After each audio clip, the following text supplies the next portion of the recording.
Welcome, everyone. My name's Pamela Rutherford. I'm the president of the Canadian Herpetological Society. Welcome to our August Herpetology Hangouts.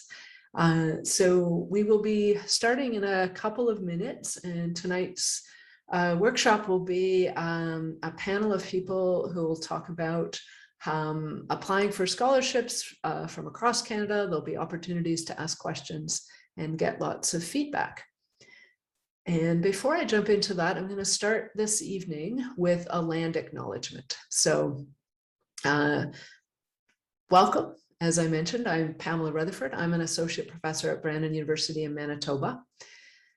And before we begin, I do want to pay my respects to the Dakota, Anishinaabe, Ojibwe, Cree, Dene, and Métis people who were the first keepers of the land where I currently live in Manitoba. Today, we are meeting virtually, coast to coast to coast across Canada. I'd like to acknowledge the ancestral and unceded territory of all the Inuit, Métis, and First Nations people that call this land home. As herpetologists, our natural lands and the animals within them are extremely important to us. And this recognition is a renewal of our commitment as a society to listening to and cherishing the traditional knowledge of Indigenous peoples. I want to welcome any international participants that we might have today and the experience and the heritage they bring with them. So greetings to everyone and your ancestors. Welcome, and thank you for joining us this evening. So with that, I'm going to turn things over to the moderator of tonight's session, which is Julia Riley, who is joining us from Canada, an undisclosed location. She might even be en route. Anyway, I'll turn it over. No, I'm in Ontario still. Yeah. She's in Ontario. Okay, so I'll turn it over to Julia. Wonderful. That looks really exciting, the conference. So thank you everyone for joining us tonight for this graduate scholarship workshop. I'm just going to give a quick rundown of the format that we're going to follow tonight. So first off, myself and Dr. David Lesbarrères are going to be giving a little bit of a presentation, just an overview on what scholarships are out there to the best of our knowledge. And then basically we're going to do some brief introductions of the panelists that are joining us tonight. And then some of you submitted questions when you registered for this workshop. So we're going to go through those submitted questions first. And then we're going to open it up to a broader question period as well, if we have time. You can throughout ask questions in the chat. I will not be moderating those, but other people can for sure. Yeah, so I guess the first thing is for me to share my screen. Yes, yeah. Looks great. Yeah. Okay, great. So anyway, welcome everyone. So first we're just going to go over in general the scholarships that are available specifically in Canada. So the first that we're going to go over are federal scholarships. So they're available to anyone in Canada. And there are quite a number of federal scholarships available. So NSERC is the major funder for science in Canada, and they have an undergraduate scholarship program that some of you may be familiar with called the Undergraduate Student Research Awards, or USRA. And they basically fund undergraduate students to be able to participate in research through the summer at a value of $6,000. That is, I think it is required to be topped up by the institution. I'm not entirely sure about that, but I think it is. And the deadline varies by the institution. So you kind of have to check in with your university and figure out when that is. And it varies quite substantially. Some are due in like January, whereas others are due in like maybe November. So definitely check that out. Then there's also their master's program called the Canada Graduate Scholarships, or CGS. And this funds you for 1 year of your master's program. I think the deadline is in December, but it also varies by your institution and it depends how you're applying. So again, check that out. And then there is their doctoral program as well. So there are Vanier scholarships, which are quite a lot, $50,000 annually for 3 years. And then there's the CGS program again, the CGSD program, as well as the PGSD program. And these are all 3 years in duration at varying amounts. And again, the deadline to NSERC is in October, but also varies by institution. So always check your institutional deadlines. That's a take-home message for NSERC for sure.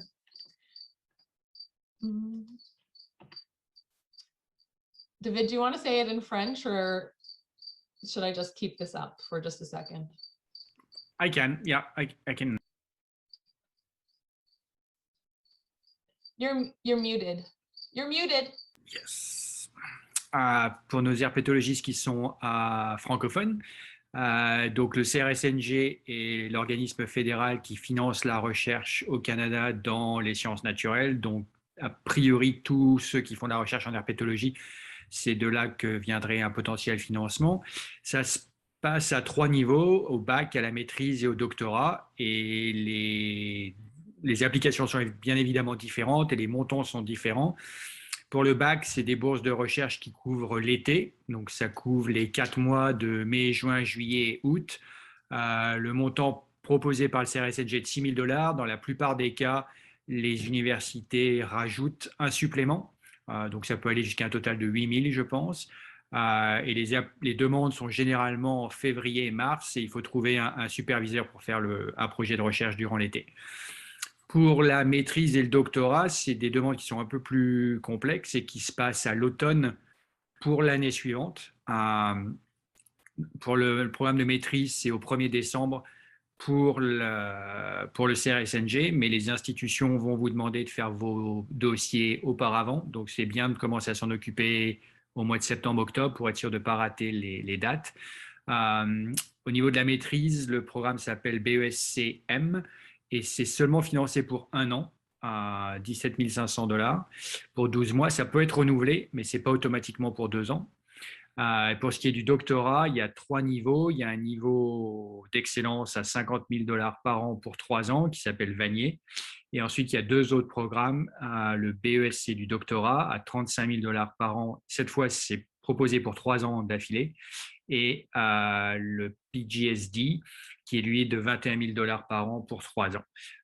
Pour ce qui est du doctorat, les dates sont plus tôt que le mois de décembre, c'est généralement en octobre. Donc là aussi, c'est important pour ceux qui pensent commencer un doctorat l'année prochaine de s'en occuper dès le mois de septembre, sachant que une fois que vous aurez fait vos demandes, les résultats arriveront au mois d'avril l'année prochaine et vous pourrez, pour ceux qui ont du succès, recevoir votre bourse à partir du mois de mai ou du mois de septembre de l'année suivante. Amazing. I need to brush up on my French. Okay, I'm moving to a bilingual province. And one thing I just realized that I didn't really mention, and this is a commonality across many of these scholarships, is that you as the applicant make a research proposal and propose research to be done. The research that is done is up to you. So we're coming this from a herpetological perspective. So you can propose research that is based in herpetology, but what you're doing, whether it's lab-based, field-based, a literature search-based, is up to you and what hypothesis you want to test. Also, in the majority of these, you have to find a lab and a PI, so a senior academic that you want to work with. And most of these, including, well, especially NSERC, asks you to identify who that is in your application. So that is something to consider before you start your application process. Okay. I don't know if David already said that, but anyway. Then there are also another type of federal scholarships through the MyTax program. And they have programs to support master's, PhD students, as well as postdocs. The only the difference, the twist to these scholarships is that they need to be in partnership with industry or a not-for-profit organization. And the application procedure depends on which program that you're applying for. They have quite a few, as well as the institution and who you're working with. So but I would just really recommend you going to their website and perusing it. It is quite it's very well explained on their website, but this is a really great way of getting funding as well. Je vais rajouter quelques éléments, et je peux le faire en français et en anglais. Le taux de réussite est beaucoup plus important que dans les bourses du CRSNG. Ce que MyTax regarde en priorité, c'est la valeur du partenariat que vous faites avec l'industrie ou l'ONG. Et quand je dis ONG, ça peut être un zoo, ça peut être une municipalité, ça peut être à partir du moment où ce n'est pas un organisme fédéral, ce qui serait un conflit d'intérêts, il y a beaucoup de cas qui peuvent rentrer. Ce n'est pas forcément une industrie minière ou une industrie lourde. So the partners you're looking for are not necessarily industry type. They could be a zoo, they could be a municipality, they could be any type of NGOs. They really have a wide net of partners they are looking for. And I would say that the chance of success is a lot higher than with NSERC. What MyTax is really looking at is your partnership. I mean, you have to make some good science, but if you have a partner that's committed to put money on the table for that particular project, most of the MyTax are funded. And they're different depending on the programs inside. They are in blocks of 6 months, so you can build a 2-year project, a 3-year project, as long as your partners put the money that goes with it. Donc, ce que je disais, c'est que les blocs de recherche qu'il faut proposer sont par tranche de 6 mois. Donc, vous pouvez proposer votre financement MyTax sur des multiples de 6 mois, donc 2 ans, 3 ans, 4 ans. À partir du moment où votre partenaire va financer chaque bloc, vous pouvez le faire. Et il faut être, oui, je vois la question là sur le côté, il faut être un citoyen canadien pour le faire. L'autre chose que je voulais ajouter par rapport à ça, c'est que contrairement aussi au programme du CRSNG où le temps de réponse est quasiment de 6 à 8 mois, la plupart des demandes de MyTax sont évaluées en delà de 4 mois. So if you have a partner that's really interested in doing things quickly, MyTax has a turnover of about 4 months, which is a lot faster than the other federal type of applications, such as NSERC. So a good way to get funding if you find a partner that's interested in supporting your research. And another addition to that, I don't know if you touched on it, but they're also quite helpful. Like you can contact them and they have a large amount of resources for your application and will help you throughout the application process, which is a bit different to NSERC, which is less helpful, at least in my experience. Yeah, okay.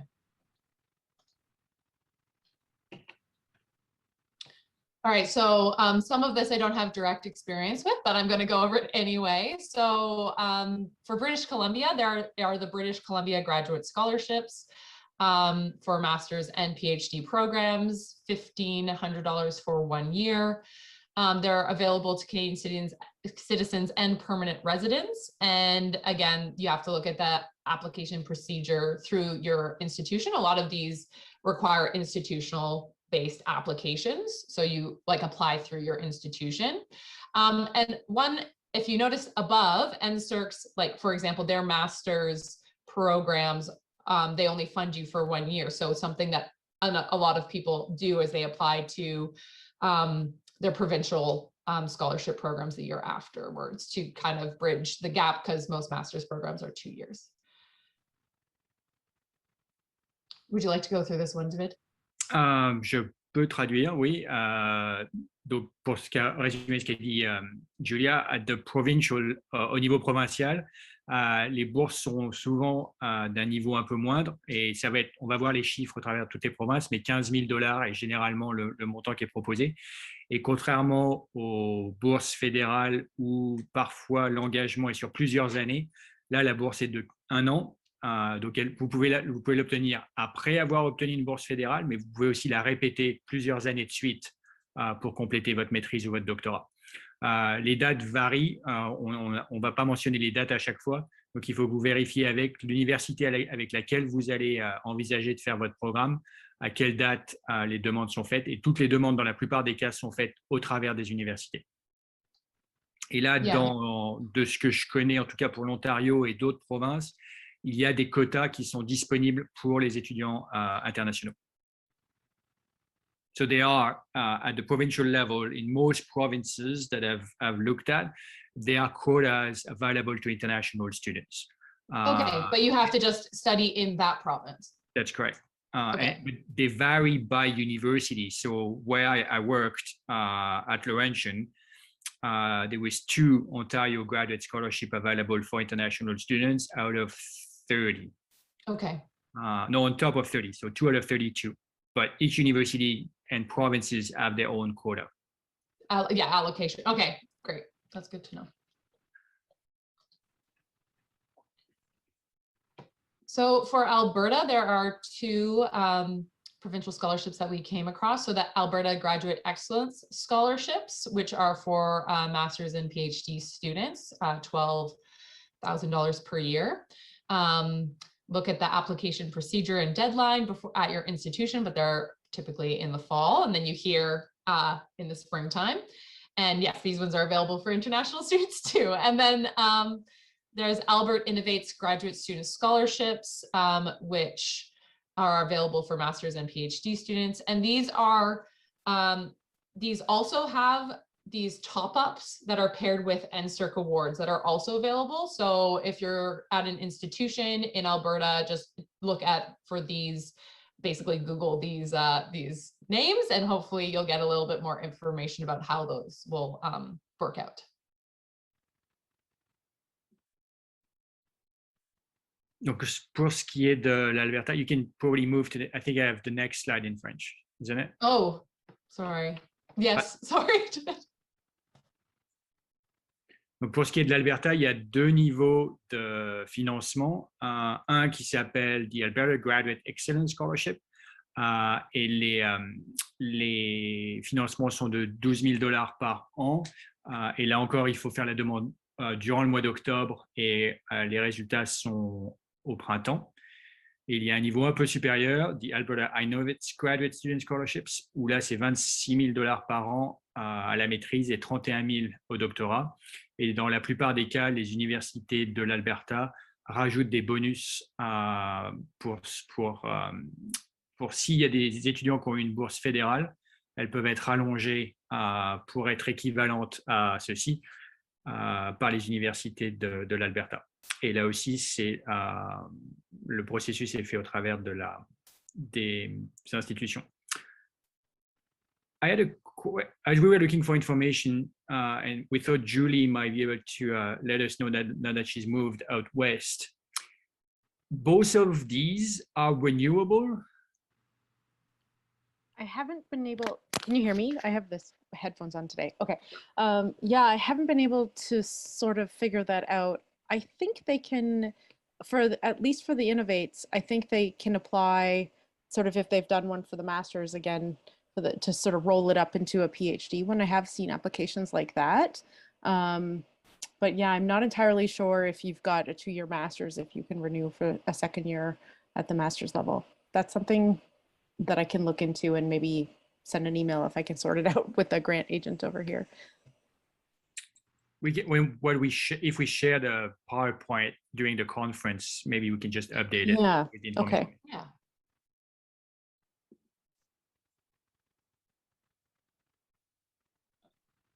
Shall we move to the next slide? Oui. Okay, so for Saskatchewan, what we've come across is the Royal Saskatchewan Museum's Graduate Student Scholarship, which is $1,500 per year for 2 years. Donc pour la province du Saskatchewan, la demande se fait au travers du Muséum royal du Saskatchewan, où leur bourse pour les études supérieures est de $15,000. Cette fois, elle est pour 2 ans directement. And this one, I think, is not through your institution. So just Google that one. Oops, back. Yeah, just Google that and you'll figure out how to apply. For Manitoba, there are master's studentships through Research Manitoba for a master's student for $12,000 for 1 year. The deadline's in November, and you apply directly to Research Manitoba.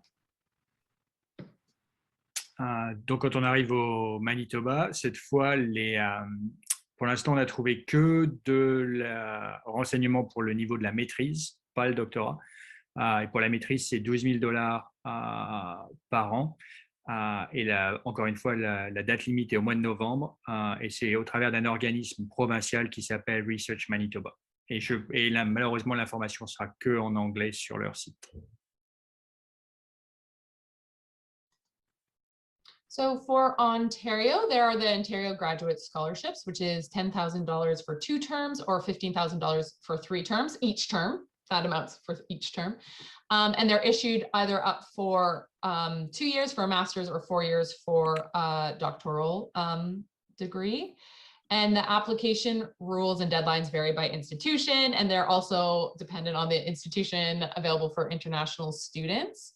And there are some intricacies regarding how many terms you use them and how many you're eligible for later, but all that type of information is on their website. Donc au niveau de l'Ontario, on a les bourses d'études supérieures de l'Ontario, BESO. On peut les prendre sur 2 trimestres ou 3 trimestres. La plupart des étudiants le prennent évidemment sur 3 trimestres, et c'est $15 000 qui sont donnés en 3 financements de 5 000 chacun. Elles sont à renouveler tous les ans, et on a des maximums. On peut les avoir jusqu'à 2 ans pour la maîtrise. Donc, si vous faites une maîtrise en 3 ans, vous ne pouvez pas l'obtenir une 3e fois.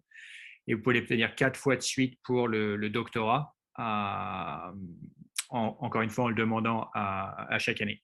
Là où ici, il y a beaucoup de variations sur les dates et les règles.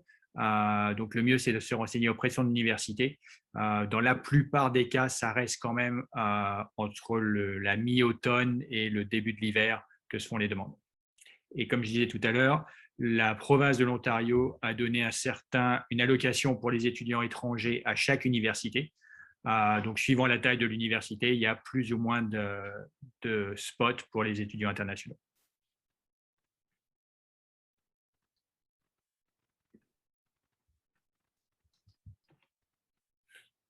Do you want to start with this one, David? Oui. You can go ahead. Donc, Québec. Là, on a aussi 2 niveaux. C'est un organisme spécial qui s'appelle le Fonds de recherche du Québec et NT pour... je ne sais même pas pourquoi NT. Je crois que c'est T pour technologie, le N, je ne sais pas. Les montants sont alignés sur les montants du CRSNG. Donc 17 500 par an à la maîtrise et 21 500 pour le doctorat. Et là aussi, on peut les obtenir pour 2 ans ou 4 ans si on fait un doctorat. Il y a quelques restrictions, c'est qu'il faut avoir une assurance du Québec valide.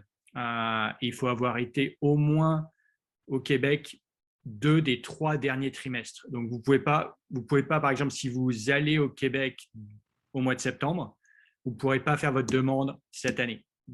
Il faudra attendre que vous soyez passé 2 trimestres pour pouvoir faire votre demande pour l'année suivante. Donc, il faut vraiment avoir été résident du Québec pour une certaine durée avant de pouvoir faire la demande pour ces bourses du RFLQNT. Et ça passe par le fait qu'on a une assurance de santé du Québec. Donc, ils veulent vraiment que les gens soient au Québec avant de pouvoir faire la demande. So for Quebec, the graduate scholarships are through FRQNT, which I think David said what it stood for, but I don't know what it stands for except for Fonds de recherche de Québec. And then they have both master's and PhD scholarships, 17,500 per year for 6 terms, for 2 years for the master's scholarships, and then for PhD scholarships, it's 21,500 per year for 12 terms. This one has a special requirement where you have to have a valid Quebec health insurance card and must have been registered at a Quebec institution for at least 2 terms of the previous 3 terms. So it's a bit more specific in their eligibility requirements. So that's something to keep in mind when applying for this one. So basically you had to have been a resident of Quebec in order to get a Quebec health insurance card. Is there anything I'm missing? No. Okay. For New Brunswick, you can apply through the New Brunswick Innovation Fund.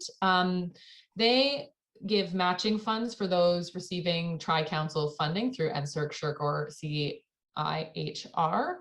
And you are nominated by your institution for these ones, and they are one-time awards of $6,000. You can also apply under their social innovation or STEM streams for a one-time award of $4,000. And because these are kind of paired with the Tri-Council funding, they are definitely completed through the institution. So definitely just check out how they're paired with the institution, or get your supervisor to help you with that. And then you will be considered for these awards as well. Take it away, David. Slide. Oh, it's on the next slide. Sorry. Merci. Oh.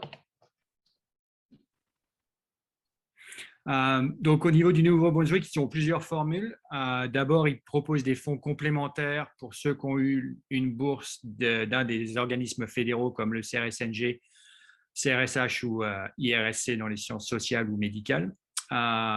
On peut être aussi nominé pour les institutions pour avoir un bonus de $6,000 une seule fois sur la durée de ses études. Et enfin, il y a aussi, donc la Fondation d'innovation a aussi un programme spécial en innovation sociale ou STEAM, donc l'équivalent des STEM en anglais, qui est là de $4,000 pendant la période d'été de vos études. Et là, il faut regarder au niveau des universités du Nouveau-Brunswick pour faire la demande. Suivante. Next. So for Nova Scotia, there are the Nova Scotia Graduate Scholarships. They are for Masters and PhD.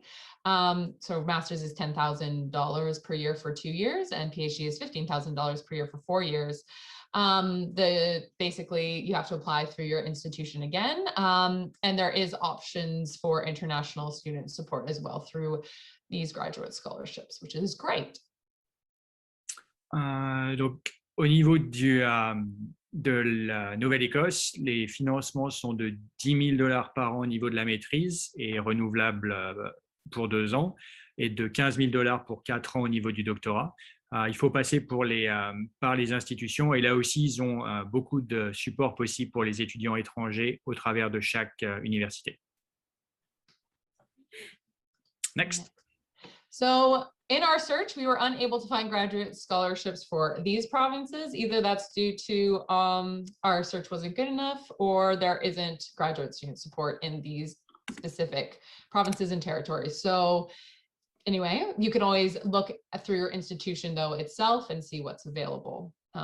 So that's Julia, I'll just point out there are some northern supplements though through NSERC. So that's true. Yukon, Northwest Territories.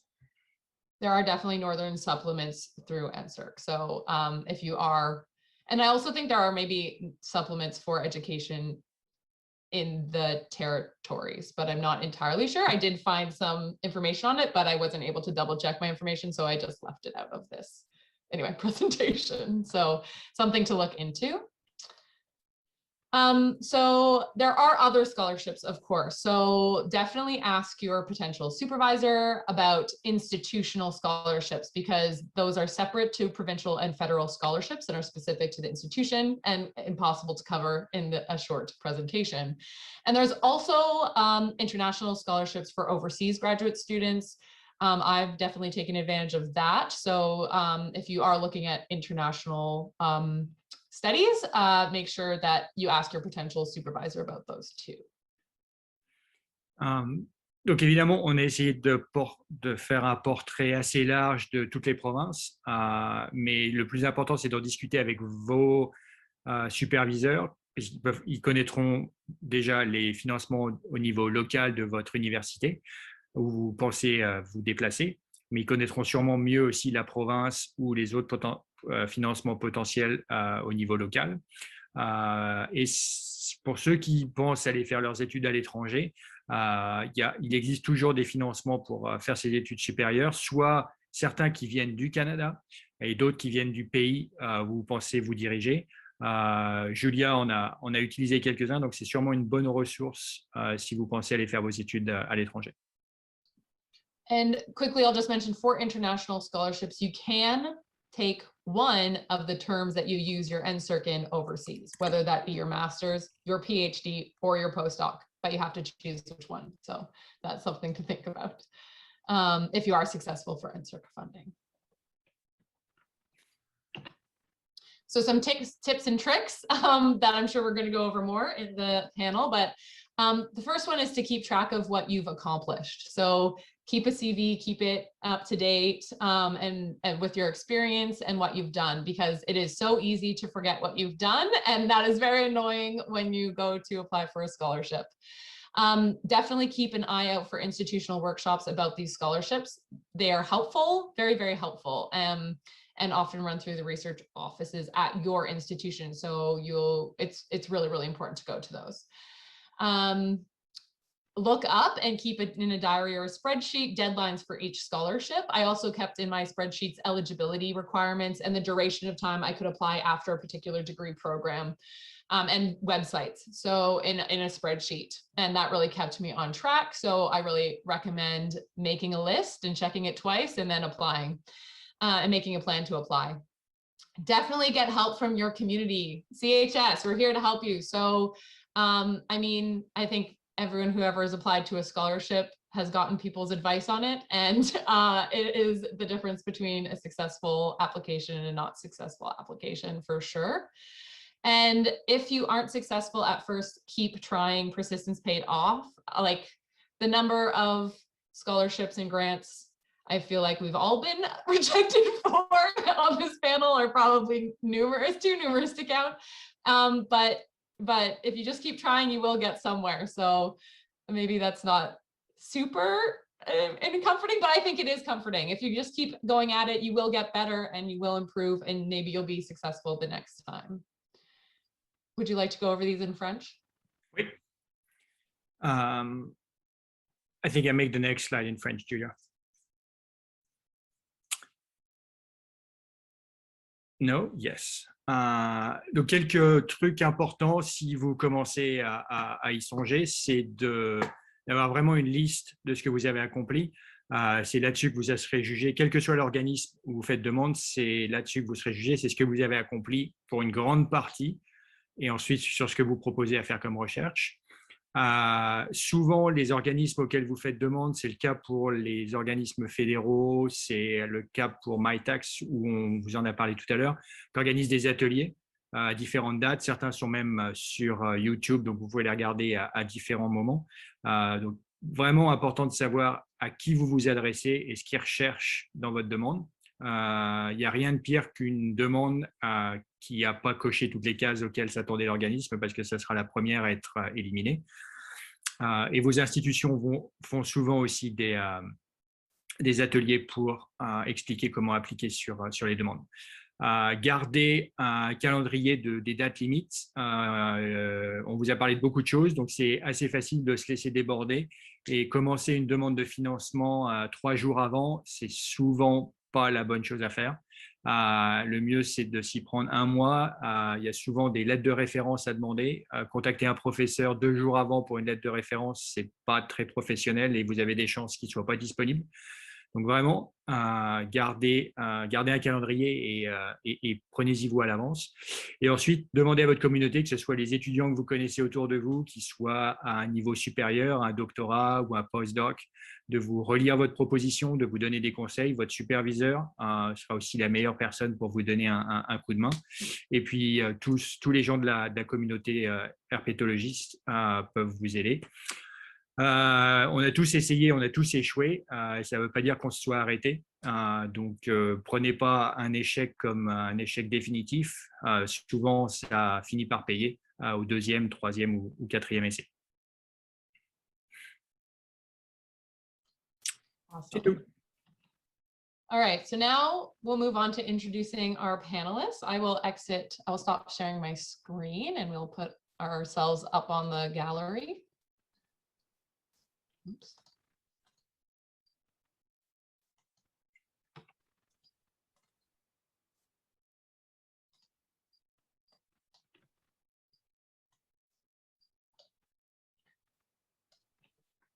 I guess I could start by introducing myself. So I'm Dr. Julia Riley. I'm an NSERC postdoctoral fellow at the moment, soon to be assistant professor at Mount Allison University this fall. And I am an applicant to graduate scholarships and sometimes have been successful. So I can provide some insights from that perspective. Dr. David Lesbarrères, would you like to go next? Yes, so I never applied as a student in Canada for scholarships because I arrived here to work at a university, but I've been on panels either locally at my institutions as well as on the NSERC panel for doctoral and postdoctoral scholarship for 4 or 5 years in a row. So I've seen a lot of applications, good ones, bad ones, some that were good but did not get funded. So I've seen the whole gamut of what works and doesn't work. So that gave me a good idea. And things move as it was, I think it was 4 years ago. Things may have changed a little. And certainly the quota may have changed, but I can give advice on what are the good box to tick to at least get a chance to get to the final line. After that, there's a lot of other criteria that are beyond how many good applications are in one given year. I've been a dean of grad studies at my institution as well for several years. So I've seen the local Ontario applications as well over the last 10 years. And David's advice helps, let me tell you. I feel like, you've definitely been a mentor for me in all my trials and tribulations with scholarships. Dr. Julie Lee-Yaw, would you like to go next?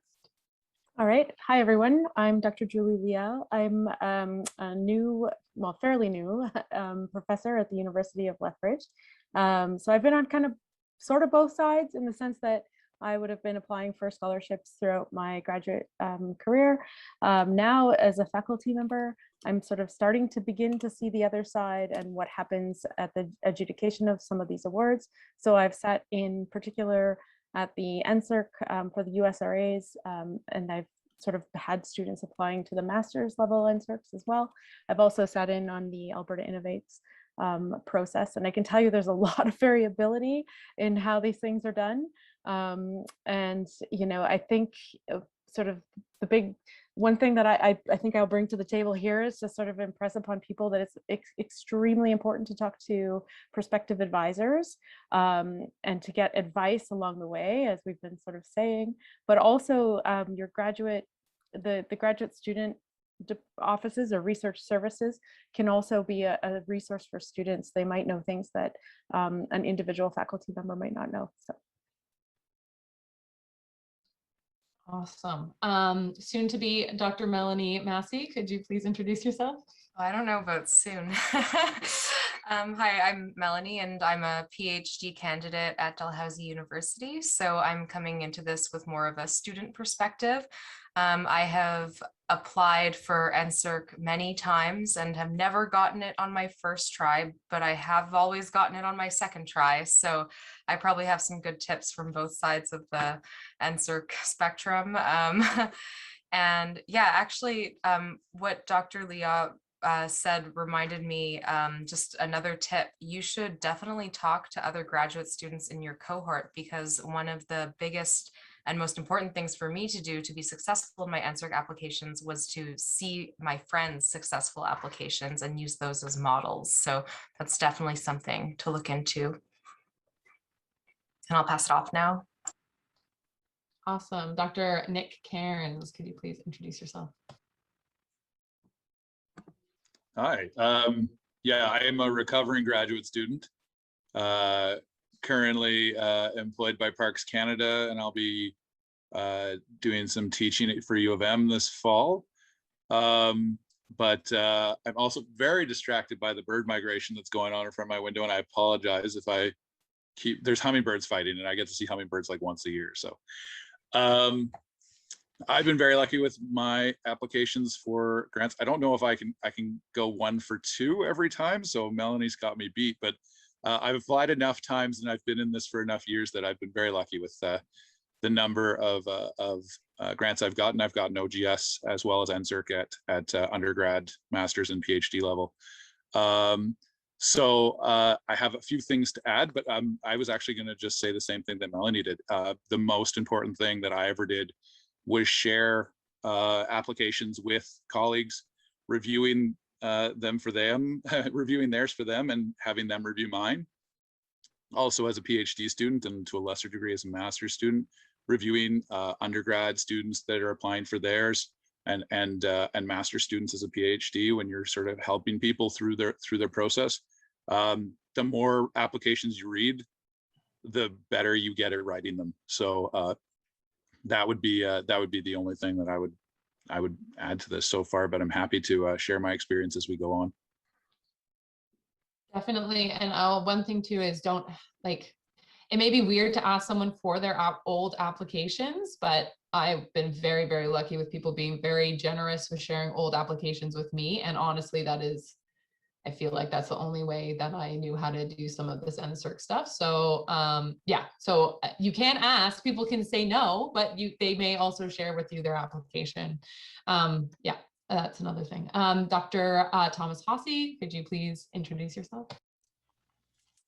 Hi, everyone. I'm an assistant professor at Trent University, limited term appointment. Yeah, I've been on both sides in terms of being successful and not being successful.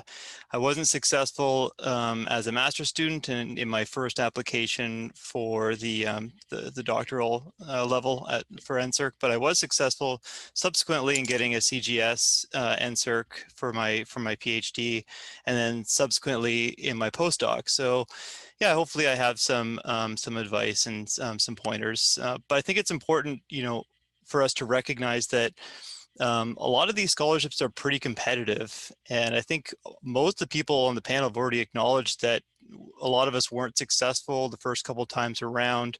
And so, it is a bit demoralizing when you're not successful, but I think it's part of the journey, and certainly doesn't mean you're not a good scientist. So it's important to keep that in the back of your mind.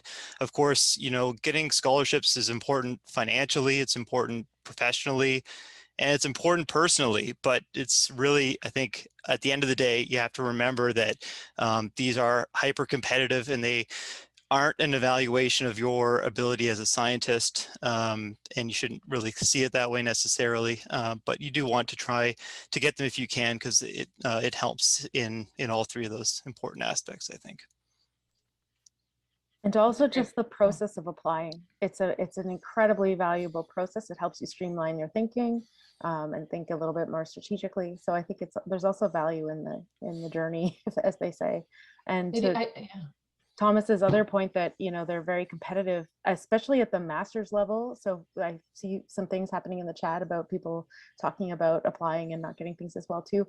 At the master's level, depending on the institution, they can be extremely competitive. So at our institution, our institutional level quota for all of sciences is two masters NSERCs. So, so a lot of students don't know that NSERC posts that on their website, how many awards are allotted to each institution in Canada. And if you look at that and you've been applying to some of these institutions, you might be up against something very steep, and against, all sorts of students from physics and other departments as well too. So just bear that in mind. Yes, that was a really good point. Both of those were very good points. Also, it is good to, like, the selection of your institution is important, and the selection of your supervisor is important at the master's and PhD level. I didn't share what I've been successful at. So my first master's, my NSERC application was rejected. I have to say I felt demoralized, like Thomas mentioned. I was incredibly depressed, but I applied again the next year and I was successful. And then I was successful for NSERC PhD, which I took overseas, and then NSERC postdoc. I've also been successful for international student scholarships. In Australia is where I did my PhD, and I had an international student scholarship there. And I also have been successful for international postdoctoral scholarships in Australia and South Africa. So I have a bit of an international perspective, but we're talking about Canada today. So anyway, if anyone wants to talk to me about that separately, you can email me. I think we can jump into the questions that were submitted now, unless anyone else has something to say. No, lots of nodding. So sorry, I might add, sorry, yeah, sorry to cut you off. I just want to add one thing. I do also want to add to this whole thing about these awards not reflecting on you as a scientist, that there is an element of stochasticity to these awards. It will depend on who's reviewing them. So my first attempt at my CGSD was unsuccessful, and I really hadn't made much progress before the second attempt. So it was almost the exact same application. And I ranked like dead last the first time and pretty high up the second time. So I don't know what happened. It just was a different panel of reviewers who liked my study better. So and it also is a different random. pool of applicants too. Yeah. So you don't know the year in which you're applying. Yeah. I want to add one option as well too. I don't know how many undergrads we have in the room, if any. But one thing that I didn't appreciate when I was a student, and I've only just learned pretty much, is that you're still eligible for an NSERC USRA if you're graduating in the spring of that year. So as long as you're registered as an undergraduate at the time of application, you'll be able to compete to in the institution's pool for the USRAs, and you can apply to other institutions that you don't necessarily belong to. So if you're planning to start a master's program in a lab that's different from, in an institution different from where you did your undergraduate, it's worth looking into that award as well too. You can't start your master's at that time, but you can hold a USRA and get a jump start, if you will, on your master's research. And you know, I think that's just something that wasn't really well. It's not super duper clear to students. So just pass it on to anybody you know who's maybe a bit more junior if you're going into the PhD phase, but you know, undergraduates in your lab who are a bit more junior, that is an option for them as well too. That's a great point. And those are two things I didn't know, that you could hold it at another institution and that you could hold it like the year after you finish your undergraduate. I didn't learn that until this year. The summer after, the summer. The so summer if you're after, yes, graduating of in course. May, you can still hold it in the summer. Yeah. I didn't know either of those things either until this year. Okay, so the first question is a great one to start off with, which is how can I find a master's or a graduate program to do with herpetology? So perhaps I'm going to just say, Dr. Thomas Hossie, could you start with that one? Sure. I mean, I think you have to start by thinking about what it is that you want to work on. And I know for me, that was a pretty hard thing to decide at the end of my undergrad. Like, where did I want to go? What did I want to work on? Was I interested in insects? Was I interested in birds? Was I interested in herps? And really, I was pretty open to ideas and you know, to opportunities. And I ended up continuing on in my case with the person I'd worked with for my honors thesis. And for some people that might be an option as well. But I think it really just comes down to looking at if you want to stay in Canada, or if you want, like, think about where you are limited to, you know, so if you want to stay in the country or in province, that gives you like a starting point. And then look at the different institutions and look up faculty members and take a look at the research they're doing and some of the papers, read a few of the papers that they're publishing. And if that's something that interests you, check out their websites and go from there. There's great resources too. Like if you look at even just the CHS website has a list of some people as a starting point. You can kind of, if you are able to attend any of those conferences, you'll get a sense of who's in the field and who's working on those kind of topics. And the other thing you can do is usually by the end of your degree, you might have built some relationships with faculty members or grad students, and they're a great resource for asking too, like asking, well, who do you know who works on these kind of topics? Or, and they'll have personal relationships. And, it's one of these things where it's a small world, like everyone kind of knows everyone eventually. And you'll get lots of great ideas from those people. And that goes for people looking for a PhD as well, too. I think talk to your advisor as well, too. Often sort of, short of a formal reference letter, there can be conversations that happen between advisors, and a lot of people I know kind of get an in and a jump start on the application process without going through this very formal step. They just kind of get introduced and networked in kind of things. So your advisor will probably also have a lot of advice on PhDs that is like PhD supervisors that might be very well suited to both your research style as well as your research interests.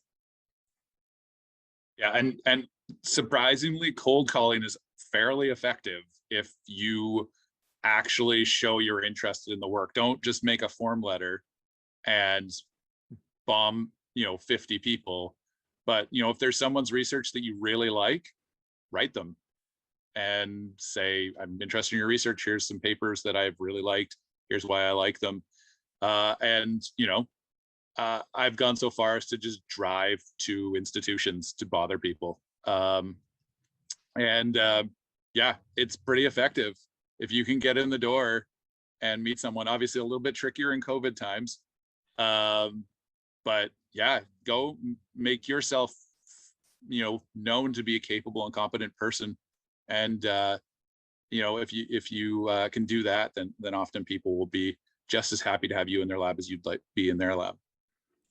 And just to add one more sort of perspective on this, in addition to reaching out to these potential supervisors, once you've identified them, you should definitely also reach out to their students. So ask their graduate students what they're like, if the graduate students are happy, and sort of the day-to-day of the lab, because these are all really important things that will really like make or break your PhD or master's experience. So you want to make sure that in addition to being into their research, you're also compatible as a supervisor student relationship.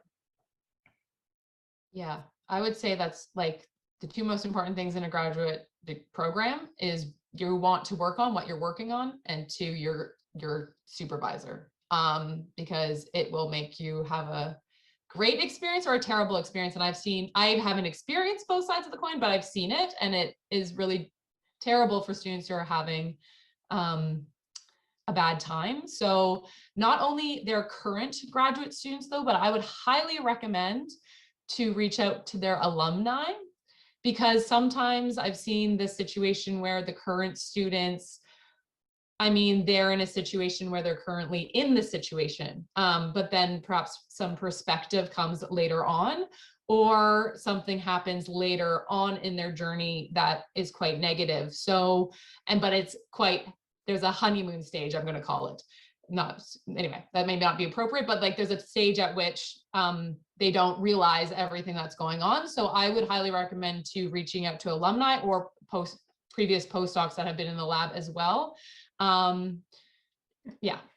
Julie, I'm going to add to that though and say that there's like a honeymoon stage. So there's a stage maybe when you're really grumpy with your supervisor. That's true and too. Then there's perspective of 10 years plus onwards, but you're like, oh. Yes, definitely. So I think, but alumni do have like a great perspective. So I think that's maybe another part of that as well. I honestly, what I did is I really wanted to work on turtles. So I looked at websites of people who research turtles. I made a list about what I wanted to do. And I just did a lot of research and a lot of cold emails for my master's, and conferences for my PhD, going to conferences. And I found then I could see what I was innately drawn to for research. So then I realized, oh, well, I'm going to all these behavioral talks. And so maybe I should look at something in animal behavior for my PhD. So really going to conferences really helped me figure out what field I wanted to go into. And because it's like what excites you, right? So really, if you're at a conference and you're really feeling excited about physiology, maybe that's something, a great line for you to pursue later on. So those things helped me significantly. Any additional comments, David? No, I think you covered it all. I think it's very important for at whatever level is that you stay true to yourself too. It's going to be a long journey, no matter if it's 2 years or 4 years. So you don't want to sort of downplay some of your personality trait or some of the things that really inspire you, thinking that, well, I can do without that, because there's going to be night in the labs where you're going to regret being there if you didn't make a fully informed choice moving into a place for, as I say, 2 years or 4 years. Definitely. Okay, the next question is, are there any graduate scholarships in herpetology that do not require active fieldwork as part of the criteria? And I can speak to this one. Yes, because for all of these scholarships that we talked about today, you make the proposal. So if you don't want to do fieldwork, you do not have to do fieldwork. That is, or if you, yeah, like if that's not available, then don't propose something that has fieldwork in it. There's a lot of great research out there that is either fully lab-based or it's a meta-analysis, database curation, literature reviews, using data that's already out there. There's significant piles of data out there that need to be analyzed, worked on. So, and there's also open source databases out there already that have huge amounts of, anyway, a lot of things to test about developmental plasticity, hormones, anyways, that can be utilized for graduate studies that do not involve getting out into the field. So yes, it's all up to you what you want to study for these graduate scholarships. Yeah. Anyone else? Landscape ecology is great. And computational biology also great. I might jump in here, Julia, and sort of say, I think too, it's important to distinguish between the sort of scholarships that'll get you stipend support versus research grants, which are also very, very useful and a different means to kind of, you know, I'll give you the perspective of an advisor who's got a limited budget. And from that budget, I have to support student stipends if there's no scholarships for those students. And so if you come into the lab and you have a research grant, you know, then no longer am I also having to support the cost of the actual research. And so then that frees up some of my operational budget for maybe your stipend support. So there's kind of a back and forth and a different way that you can approach things. If you have a very strong, maybe an applied project or a very strong idea that you think you could secure research funds for, that's a different way to kind of approach advisors and say, hey, I don't know if I'm competitive for NSERC, but here's this thing, and I think I could pull in this $5,000, $10,000 research grant itself. But those sometimes do have requirements as to the sort of scope of research that is involved, and there are in herpetology especially quite a few sort of field or museum type based projects that are specific to student activities that involve going to the field or looking at museum specimens. So yeah. But that being said, like the Ontario Herp Atlas, when it was there, like that was a fully funded SARS, or I don't know, or like research, got a lot of research funding, successfully paid the salaries of many people, and it was completely app-based. So, and it has a lot of data left, right? So I think like there's definitely scope for also getting research funding for something that doesn't involve field work. You just have to think of it in like from probably a novel perspective, because a lot of us like we all just want to be out in the field. So I mean, I think like that's quite of a novel perspective to be bringing to the table. And Anybody else have anything to add? One of the MyTech's streams is the omics, right? So that's, you know, you can sit in a lab all day or behind a computer all day and not go to the field if that's not of interest. So. And also the New Brunswick Innovation Fund are big on technology. So they would love like app-based or data science-based work as well. So that's another funder that would really like that type of work rather than field-based, like that type of work. That's not really what they're into.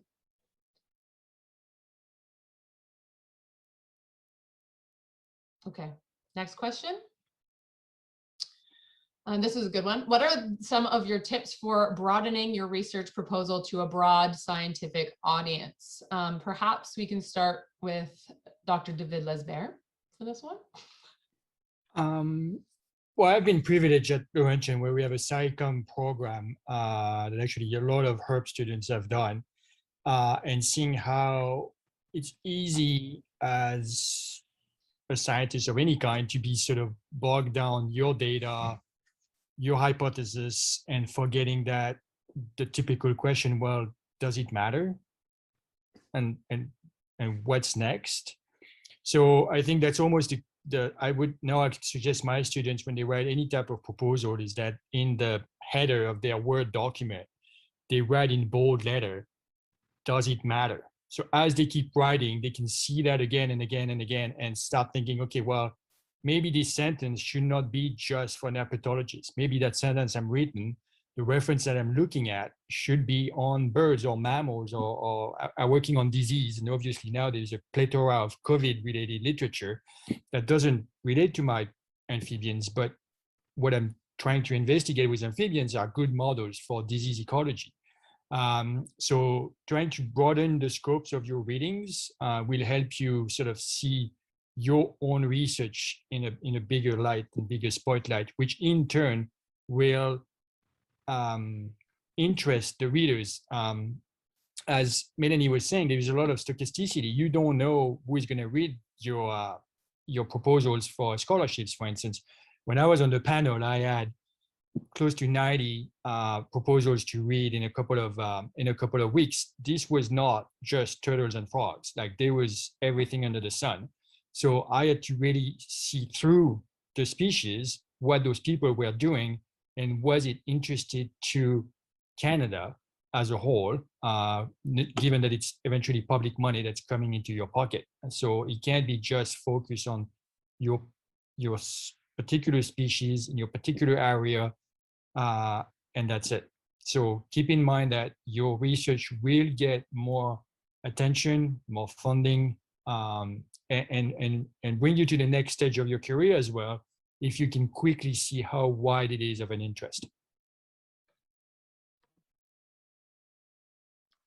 So I'm recently out of writing some grants, and one thing that I've sort of come to realize is in these proposals, I try to follow an hourglass model, which you might have heard of, where you start really broad with the big picture, and then you kind of get into the narrow details and then go broad again. And that seems to be a model that's working for my proposal writing.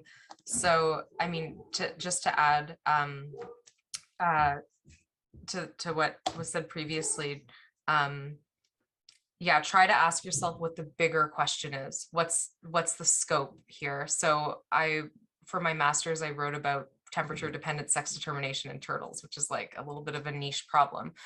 But the scope and the bigger question there was about how sex ratios are fundamental to demographics of species, especially, there might be specific implications for long-lived species. So that kind of thing is the broader picture. And you kind of want to always paint a broad picture to start. Yeah, and I can, if I can jump in. Yes. One of the tools that I've used that I came to kind of late, so it might seem fairly rudimentary to a lot of people here, but writing has not historically been my strength.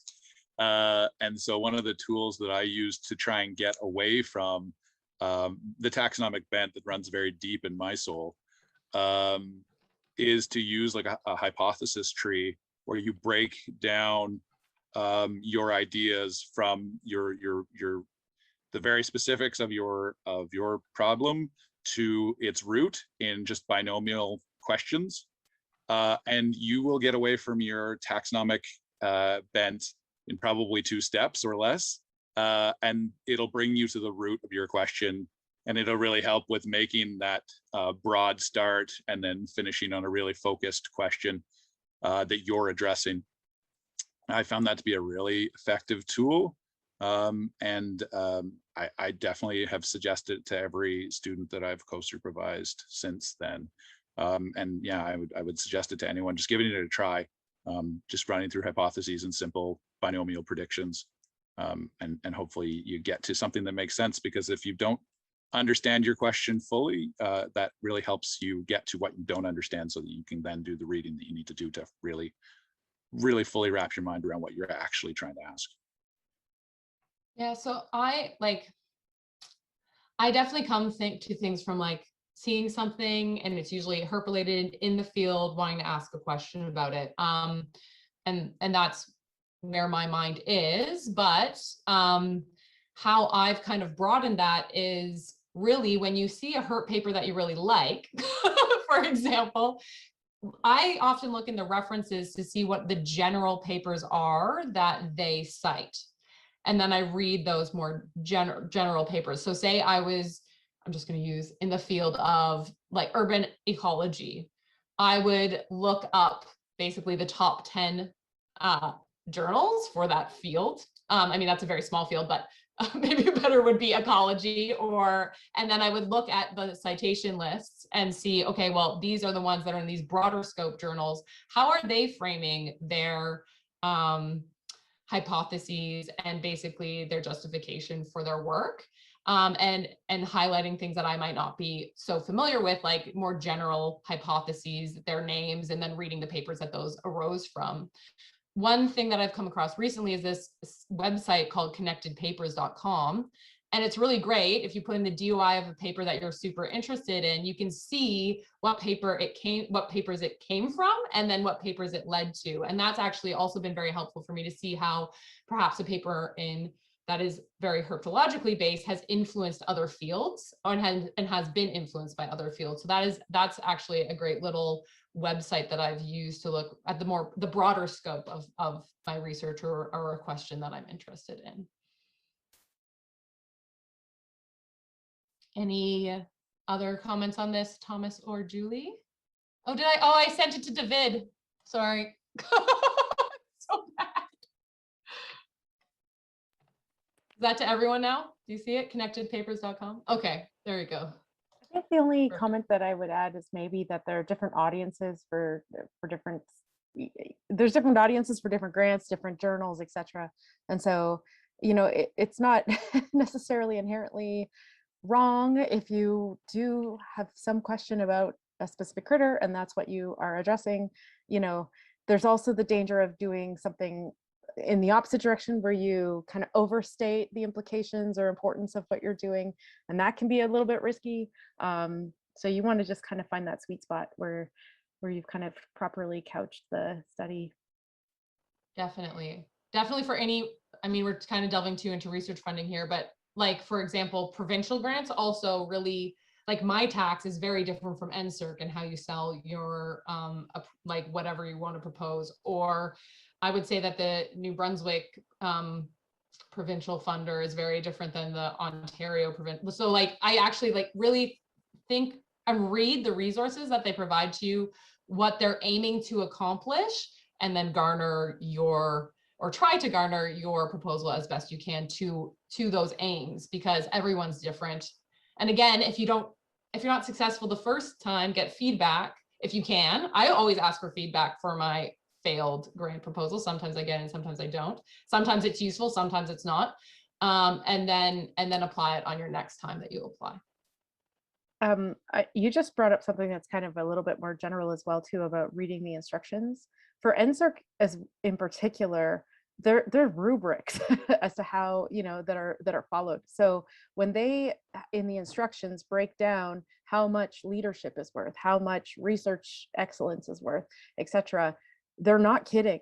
Like that, that's what the rubric looks like. So it's very important to sort of get a sense of those breakdowns and talk to, as we said, sort of supervisors or people who have experience adjudicating those awards for even maybe additional advice as to like the balance that you give in these different things. So I think that's something that people don't often realize. They get really excited about maybe just the proposal, or maybe they've got a super laundry list of like all the different student clubs and involvements that they've been in, but there's only so far that any one component of the application will take you. Yes, that's a great point. And also I would add language. Pay attention to the language that instructions are in, terms they use like research excellence, that may seem a bit weird. And why couldn't you say that I'm like an expert in this field? No, use the term research excellence if that's something like that they are keying in on. Language is so important, and echoing back the language of the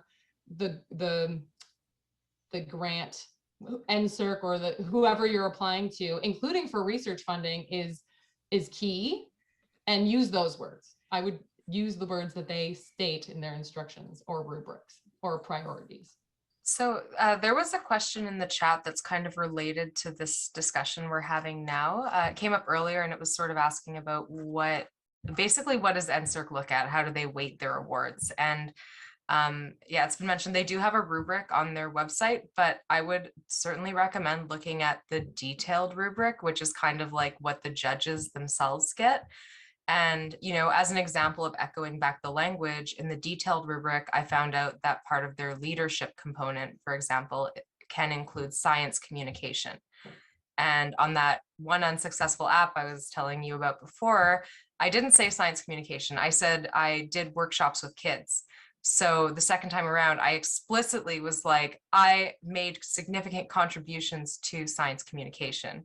So that type of echoing their language back is super important, and you can get those words from the detailed rubric. So there are little tricks to it. And once you see the detailed rubric, it'll also give you an idea of what sorts of contributions you can actually put on, because there are things that maybe you wouldn't think of that actually count as a contribution to science. Just following up on that point too, another thing to be aware of and be mindful of is that even just within NSERC, the selection criteria changes as you progress through your career, and it changes in pretty meaningful ways.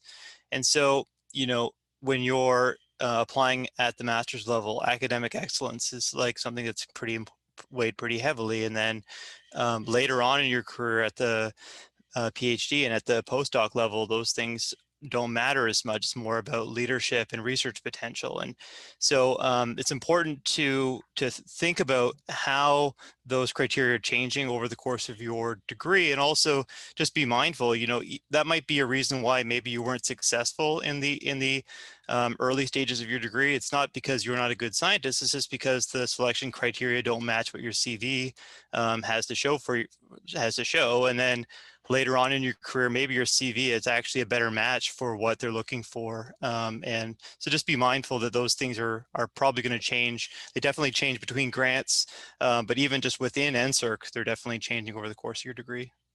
This is kind of wrapping into the next question, so maybe we can also discuss this. And we're going to aim to try to wrap up by 9:30, so maybe we can, anyway, this is all really great stuff, but I'm just going to put that as a goal. So the next question is, what's the single best way to improve my competitiveness? And maybe, I don't know who wants to speak to that first. Well, I would say looking at the rubric, to be frank. If you wanted to get an NSERC, I would look at the rubric and try to match yourself to that rubric. I would also ask people who have been on the panel before. I don't know where David is on everyone's, but what the expectations are, and try to match that. That's what I did. And it is a good question about how important publications are. The importance of publication changes throughout your career. If I'm right, David, you can please correct me if I'm wrong. You're muted. I'm writing on the side the quote of the weight of each category. I'm trying to read it so it's clean. Okay. But there are three main categories: academic excellence, your research ability, which has a big weight on your proposal. And then the rest is where we talk sort of in between the lines, but you can't sort of neglect it, which is your ability to communicate and your leadership abilities. So for the doctoral, the proportion of this is 30, 50, 20. So that's how you're going to be evaluated when you send your whole package. Each reviewer is going to have a grid to pull out pieces and put them in each box and say, well, in this case, he's only worth so you get they'll score you on 100% like an exam, but then your research potential marks will be worth 50% of your total. So you can get, if you get 100% on leadership because you are sort of the president of all your students association, that's great. You might get 20%. But if your research potential is lower, because it's 50% of the total, you won't make the cut. So you also need to use your space wisely in all those applications, whether it's provincial or federal, or have a very strict guidelines about not number of words, typically it's the number of pages you can use. So within those pages, you have to put a heavy weight where they want you to put a heavy weight, and don't sort of go at lengths about all these association that you've been part of. It's not what they're looking for. Yeah. And it's my understanding for publications, for your master's, publications are less important. They look at your grades as well. And then for your doctorate, and this is just for NSERC. I do not know for all these other provincial scholarships. I have to just say that off the hop. Publications are more important for doctorates, I think. And then for postdocs, I think publications are quite important. So that's, I don't know. And I think publications fall under, like, that's just a signal of research potential or ability or excellence or whatever they're calling it. I think it's academic excellence. That's what that falls under. Publications will be under research. Academics usually like the marks that your transcripts. So, you know, you could think about it a different way, in that if you're at the applying for a master's and the research potential category is weighted less, as David was saying, then, you know, you can only get so many marks, if you will, for research potential. But having said that, if you have a publication on that application, that category you're going to be marked very, very highly for. At the next level, that category as a whole, the importance of it increases. And so therefore, you can sort of make a correlation. The importance of publishing is going up and up and up as you go through. Yeah. There are also other contributions that count towards your research potential. So especially for those of you who are listening who are undergraduates, things like presenting at conferences is really important. I've known many master's students who have gotten an NSERC CGSM with only conferences. So obviously CHS is a wonderful venue to do that at, but you can also list your institutional conference. Maybe you did an undergraduate talk or something. So definitely keep that in mind, and you could even be strategic about it and try to get into a conference, you know, before the September deadline or whenever it is. And also that can be a gate for our institution. Like, you know, I think the students that are getting the 2 NSERC awards at the master's level have given a talk. And then also there's things like, say you've been working for a while in the government, things like technical reports, also you can list those on your NSERC, and that shows that and I think there may even be a space to describe why they are a significant contribution. As well, there's one other thing that I thought about that I cannot remember now, but that's okay. Oh, one other thing is too, they don't have to necessarily be full publications.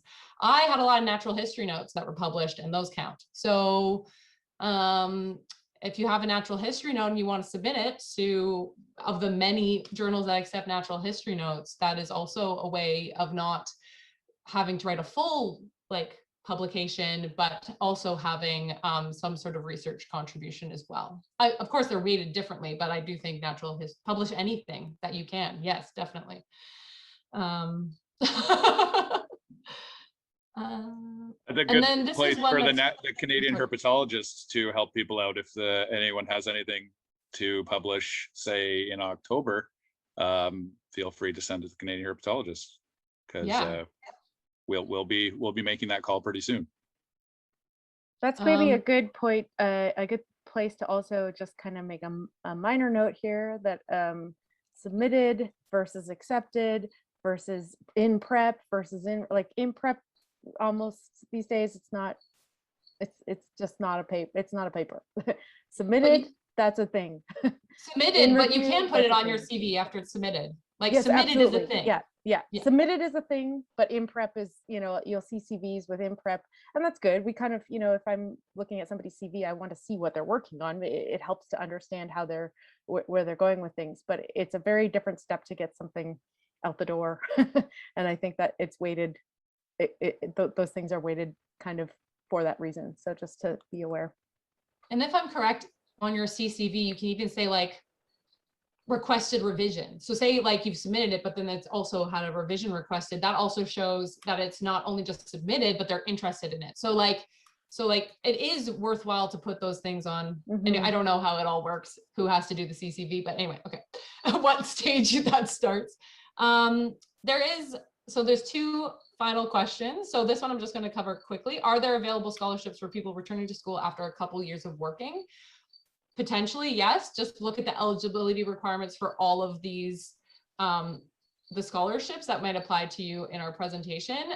They all differ in the duration of time. Past a certain degree, you can apply, but just take note of those eligibility requirements. And there are that are quite lengthy eligibility periods if you're working and stuff. And there's also like if you've been on leave of some sort, there's also different timelines if you've gone on to leave. Yeah, that's really important. And everyone, if you are a graduate student that is about to have a child or has had a child, you do not get punished for that by NSERC. So make sure that you don't not take leave because you're worried about getting punished. Yeah, don't wait till you're completely burnt out to take leave. Great point. I agree. I speak from experience. I was just going to add, since we're talking about NSERCs, these are generally submitted through an institution. So definitely see your institutional rep for the NSERC because it is tricky. It does have a lot of rules. For example, one of my friends submitted it as an independent and was instantly rejected because his transcripts were 1 month out of date. So he had the wrong version of a transcript. It wasn't new enough. So there's just little things like that. And there's usually a person in your graduate department who handles this. And then, you know, will then forward your application to the university level. So check in with that person and get them to actually look at it and check that everything's right and all the I's are dotted and T's are crossed.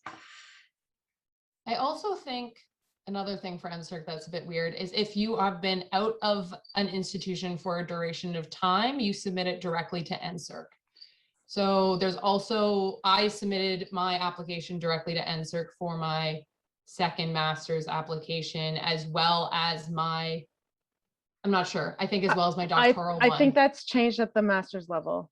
It's still the case for PhD. So if you've been out of school for like out of your master's or whatever it is that you've just finished for a year, you submit directly to NSERC, but otherwise through your institution. But I think the master's levels become different. They're adjudicating them at the institutional level. So just check that. Yeah, please check who you have to, because that would be so good for us. Like if we were like with our quota of 2, right? If we were allowed to be like, just wait a year, take a year off, go travel, do whatever you want to do, and then apply directly to NSERC, we'd be in the money. So the applying to NSERC is then you're not adjudicated at both the institutional level and the NSERC level. You're only, anyway, it's a weird, anyway, just check that requirement. Okay, so then this is a nice one to finish up on. I hope we can finish up on this one, Pam. So it is, what major challenges have you come across while writing scholarship applications and how have you overcome them? And hopefully maybe we can start with Nick. Sure. Usually I'm my greatest problem. Not so much my CV as the way I present myself. I've been told by everyone I've ever written a proposal for that I do not sell myself enough. And I still don't usually on the first round. It doesn't matter if I know what I'm supposed to be doing. I still understate what I've done. And so getting criticism, sending your proposal out to people, get anyone that'll read it, your partner, your mom, other students, anyone that'll read it, the more eyes that touch it, the better. and you'll get a diverse array of criticisms. And then you take the really important stuff that everyone seems to catch on. Yeah, talk to my mom. She would love to read all of your proposals, and she's very supportive. But yeah, basically, as long as I can get more eyes on the stuff I write, some of the shortcomings I have in the way that I write usually tend to work themselves out, as long as you're willing to take criticism and sell yourself, because in the end, you're the product you're trying to sell.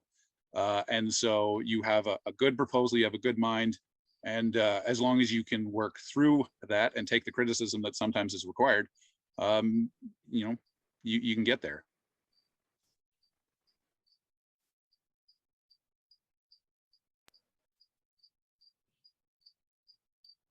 We haven't said share anything one. about reference letters.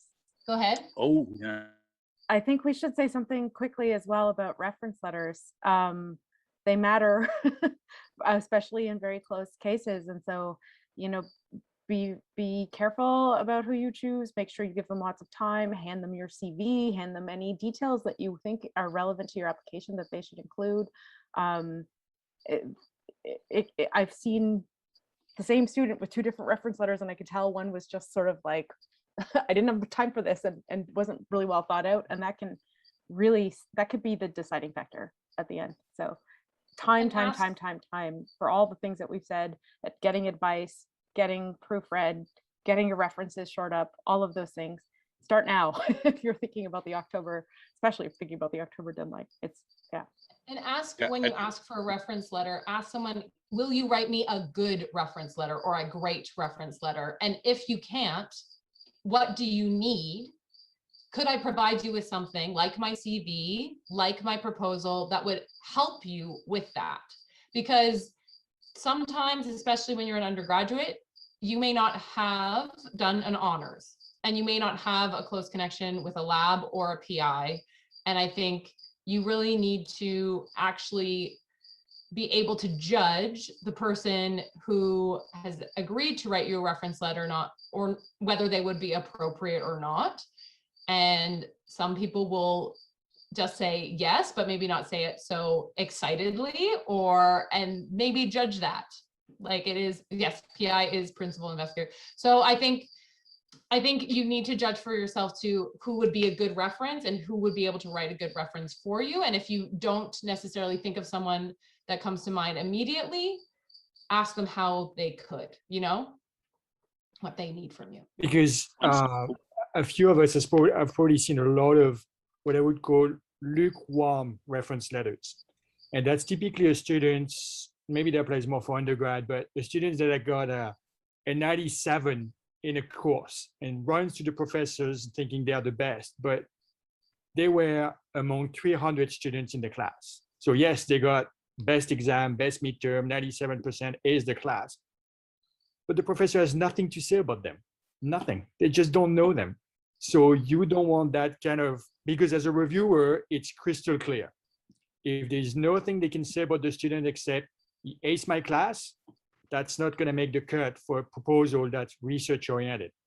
You want whoever is writing that reference to talk about your autonomy, to talk about your motivation, to talk about your hard work, to talk about all those skills that someone either as a potential supervisor to take you in the lab, or as a funding agency are going to say, yes, I'm going to bet on that person, even if they didn't get a 97% in the class. So it's very important to get good reference and not lukewarm reference. They would be more detrimental than anything else.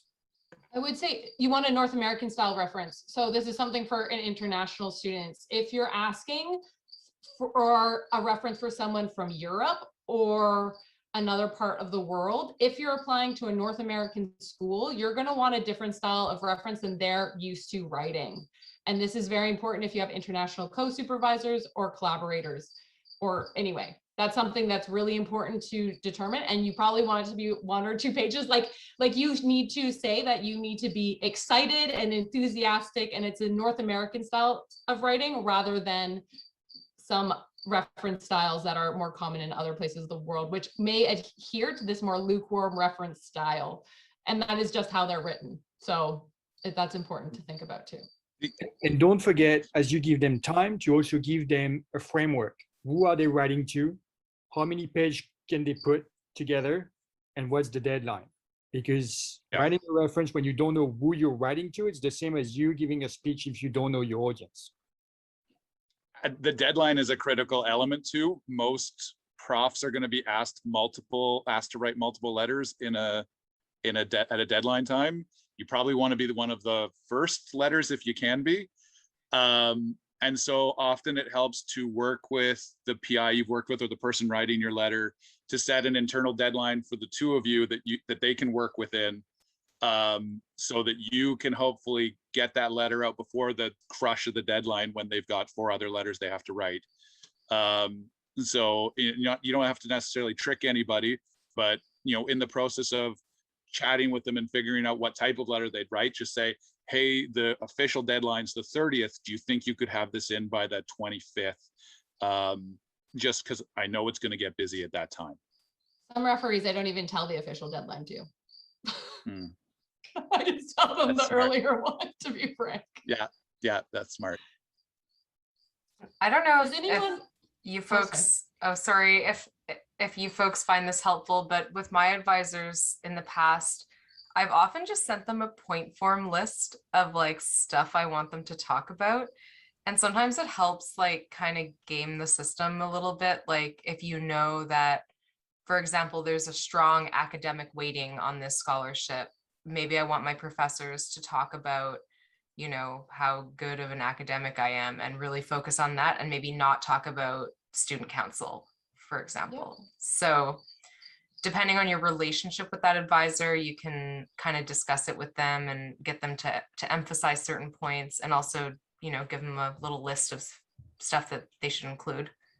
Although some of your supervisors may not know your leadership styles, like, that type of thing, as much as they're as close to your research performance. So it is worth still including that. I had wrote a letter recently for a student, and the student had been involved in all sorts of things. And I was like, what? That's amazing. Like, I had no idea that on top of everything that I was, discussing with you and throwing at you, basically, you were juggling like these other like really awesome accomplishments. So I think that's a really, it's good to let people know who you are too, because they can write kind of a bit more personal about you as well too, like in a warm way, if you will. The only thing I think I'd add to all these great points is you want to make sure that you set yourself up to have 2 or 3 reference letters that you could draw on at different stages in your career, right? So I know in my career, I've worked closely with a smaller number of people, and it's sometimes been hard to get that 3rd reference letter that you need for some applications that come up later. And so you just need to make sure that you're working with a diverse group of people, because it makes it easier to have a pool of people you can pull reference letters from. Or maybe somebody is away or isn't able to provide you a letter. If you have a backup person who's still good and you've had a good working relationship with and knows you more than sort of tangentially, I mean, that's going to matter a lot when it comes to crunch time for some of these grants. So yeah, you can set yourself up for success by working with a range of different people over your career. Does anyone else want to end off with a challenge that they have overcome in writing a grant application? And then we could, another person? I have one that I can share. Melanie, Vivian. I find it hard to be very creative, especially when writing multiple research applications and multiple scholarship applications. Some you can reuse proposals for, some and like just garner it separately to a different audience. But oftentimes as your career drags on, you need to keep thinking up great ideas all the time.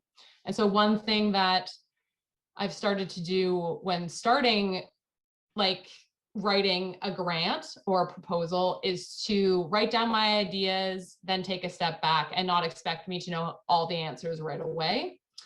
And then go for a walk, think about things, give yourself some time at the beginning to read the literature, whether that's 3 days or a week, and actually think about things and conceptualize what you're applying for before you start writing.